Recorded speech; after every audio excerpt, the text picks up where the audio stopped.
ভারতের সাথে চোখে চোখ রেখে কথা বলতেছে বাংলাদেশ। কি মনে করতেছেন? বিএনপি, আওয়ামী লীগ?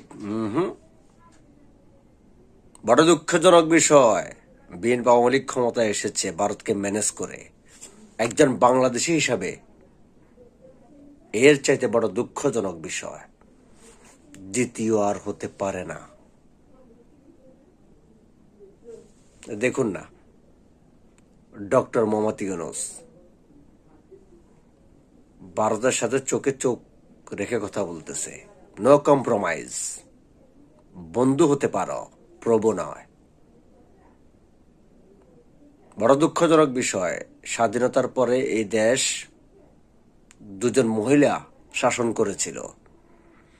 যে মহিলারা ঘর সামলাতে 100 বার ভুল করে, সেই মহিলারা এই বাংলাদেশের হর্তাকর্তা ছিল। বড় দুঃখজনক বিষয় এটা।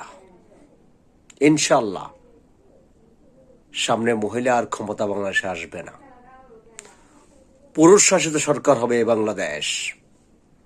তখন মিয়ানমার, ভারত পাত্তা পাবে না বাংলাদেশের সাথে। আল্লাহ হাফেজ।